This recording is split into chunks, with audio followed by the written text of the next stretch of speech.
저는 근본 여름에 수해가 있었는데요. 그 수해 관련해 가지고 하천 관리에 대한 좀 질문과 의견을 드리고자 합니다. 어,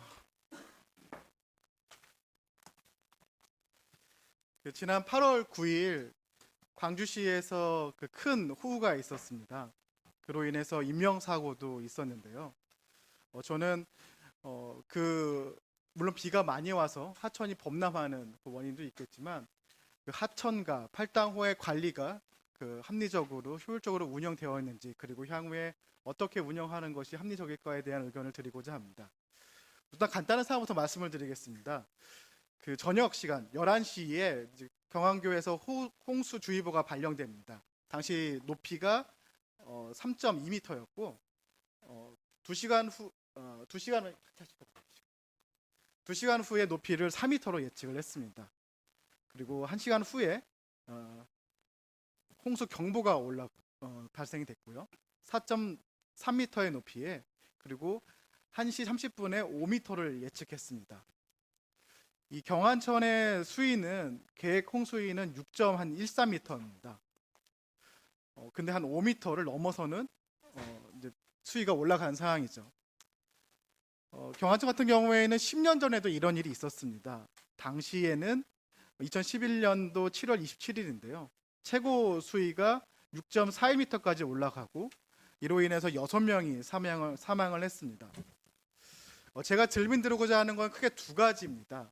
하천을 우리가 하나의 물을 빼는 관로라고 본다면 그 관로에서 들어와서 나가는 곳, 다시 말하면은 팔당댐이 되겠죠. 인풋이 들어온 만큼 아웃풋이 제대로 효과적으로 발생됐는지의 여부. 그 두 번째는 이 하천의 관로에 혹시라도 저항이 발생해가지고 제대로 나가지 못해서 그로 인해서 수위가 높아져서 홍수구 피해가 커지지 않았냐라는 질문입니다. 2011년도 당시에 그 질문이 하나 있었습니다. 팔당호에 쌓인 그러니까 퇴적물 때문에 원활히 물이 나가지 못했고 그로 인해서 피해가 커졌다는 의견입니다. 제가 의원님들께 한 장씩 그 종이를 엑셀 자료를 보내드렸는데요. 그 자료를 보시면은 유입량과 유출량이 일정 부분 유사한 걸 볼 수 있습니다. 만약에 팔당 호로 들어오는 물의 양이 일정한데 물의 양이 나가는 물과 일정하다면 사실상 경안천의 수위가 높아질 수가 없습니다. 혹시 본부장님께서는 왜 경안천의 수위가 높아졌다고 판단하시나요? 예, 상하수과장 남은성입니다. 의원님 말씀대로 이제 인풋 아웃풋가 이제 동일시가 돼야 되는데 들어오는 물의 양과 나가는 물의 양에 있어서 말씀하신 부분은 지금 경안천 쪽에 강동교라고 있습니다. 그 주변에 아무래도 지금까지 쭉 퇴적된 퇴적물로 인해서 들어오는 물의 양이 아무래도 좀 원활하지 않는 그런 부분에 좀 원인이 있다고 판단이 됩니다. 예. 팔당댐은 취수의 목적이 가장 우선시 돼가지고 항상 높이를 25m로 유지를 네. 합니다. 그에 따라서 그 홍수 그 날에도 사실상 그 높이의 차이가 한 50cm만 변동이 있었습니다. 실제로 그 팔당호에 저장할 수 있는 물의 양이 한 20억 톤 정도가 되는데요. 유입되는 양은 한 5천만 톤 정도가 됩니다. 그렇다고 하면은 말씀하신 것처럼 팔당댐에서 제대로 물만 방류를 했다면은 유입되는 양을 어느 정도 방어할 수 있을 것 같다고 생각이 드는데 혹시 그에 대해서 생각은 어떠신가요? 예, 의원님 말씀하신 대로 지금 팔당댐에서 홍수 시에 물을 지금 방류를 하고 있습니다만 아까 말씀하신 대로 만수위선 25m를 유지하기 위한 부분에 있어서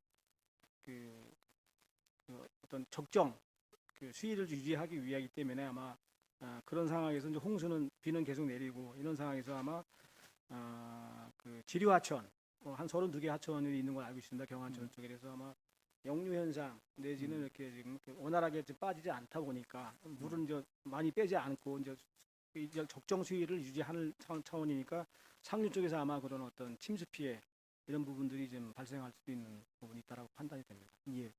사실 수자원 본부에서는 어떤 수질을 관리하는 것을 업무를 주요 업무로 하고 계시고 팔당댐의 수위라든지 그 전반적인 내용은 여러 기관들이 나누어서 예, 하고 그렇습니다. 있다고 생각합니다. 예. 물론 각각 기관의 그 특성에 맞게 업무를 분장하는 것도 중요하지만 이러한 그 중요한 재해에 관련된 안전에 대한 문제는 종합적인 대책이 좀 필요하다고 예, 봅니다. 예, 예. 지금 현재 이 팔당호 주변에 수자원 관리에 관련해서 어떤 기관들이 어떤 역할을 하고 있나요? 예, 의원님도 잘 아시는 바와 같이 지금 팔당 댐은 지금 국가시설물입니다. 지금 그 환경부와 관련이 돼 있고요. 그다음에 한국수력원자력, 그다음에 한국수자원공사에서 이렇게 관련 기관이 되겠습니다. 일단 한강수력원자력에서는 저 팔당 댐에 대한 그 저수율 관리, 아까 그 이제 어떤 일정 수위를 유지해야 되는 그런 그 책임을 갖고 있고요. 유익과 그 방류량 같은 거 이런 것들은 관리하는 그런 그 기관이 지금 한국수력원자력이 되겠습니다.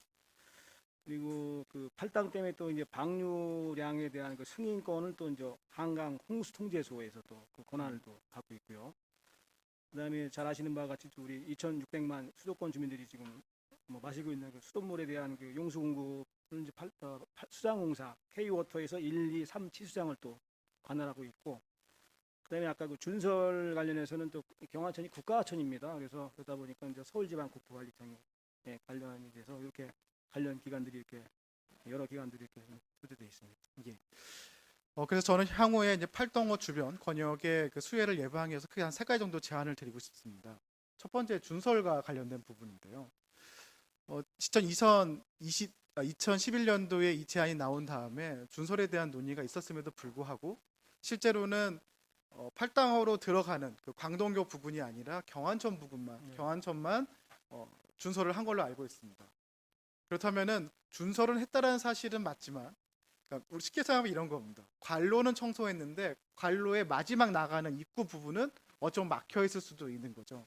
저는 이 광동교 주변, 그러니까 경안천과 팔당호가 이 만나는 지점에 대한 준설의 논의를 본격적으로 해야 되고, 만약에 그런 준설과 관련해 가지고 환경의 수질에 대한 어떤 피해 정도라는 게 크다면은 그거를 해결할 수 있는 대안과 만약에 준설이 절대 안 된다고 한다면은 파이프라인과 펌프를 통해 가지고 그 물을 빼는 그러한 기술적 검토까지도 해야 된다고 생각합니다. 왜냐하면 앞으로의 기후 변화와 위기로 인해서 이 집중호우는 더 많은 빈도로 발생할 수 있는 확률이 높아지는데, 이에 대해서 수자원을 통합적으로 관리하지 않으면은 안전과 재난의 문제는 이 팔당호 주변뿐만 아니라 사실 다른 그 팔당 댐을 중심으로 한 권역에 있는 주민들도 큰 피해를 볼 수 있다고 생각합니다. 두 번째는 그 취수와 관련된 부분인데요.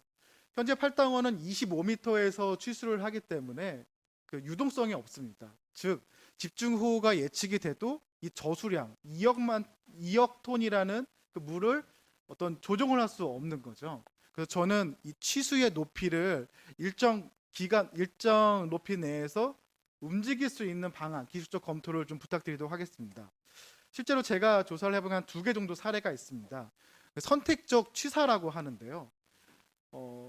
소양강 댐에서는 이미 17년도에 준공이 됐습니다. 그래서 상층부에 170m 그리고 하층부에 130m 이 지점에서 수질에 따라서 선택적으로 취수를 할 수 있는 겁니다.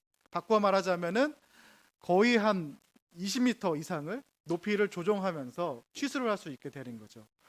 그리고 지금 현재 부산에서도 그 논의를 하고 있습니다. 한 8m 높이의 취수의 높이를 선택적으로 하자라는 건데요. 물론 선택적 취수가 논의된 사실 근거는 호우나 집중호우에 대한 대비가 아니라 수질에 대한 부분입니다. 녹조에 대한 현상을 더 아래쪽에서 더 수심이 깊은 쪽에서 취수를 하다 보면은 수질을 더 안정적으로 확보할 수 있다는 논리였죠. 저는 수질에 대한 논의와 함께 취수 높이의 차이로 인한 안정적인 그 수해 관리까지도 포함된 선택적 취수에 대한 팔당호에 대한 기술적 검토와 그 중앙 부서에 대한 좀 건의를 부탁드리도록 하겠습니다. 그리고 마지막으로 최근 물 환경 수자원에 관련해 가지고 국토부 또는 환경부 각각의 기관별로 나눠져 있던 업무들이 환경부로 통합된 걸로 알고 있습니다. 저는 경기도도 이런 수자원과 관련된 업무들이 환경국으로 또 수자원 본부로 통합돼야 된다고 생각을 하고 있고요. 이 팔당댐처럼 여러 정부 부처 등 기관들이 연결되어 있는 사안과 같은 경우에는 수자원 본부가 좀 중심이 되셔서 종합적인 대책을 마련할 수 있는 역할을 해주셔야 된다고 생각합니다. 만약에 수자원 본부의 업무의 영역이 단순 수질만이다라고 해가지고 그 업무 안에서만 역할을 하시다 보면은 이 도민들이 원하는 수자원에 관련된 여러 논의들을 막을 수도 있기 때문이죠. 이 부분을 좀 유념해서 역할을 해주시길 부탁드리도록 하겠습니다.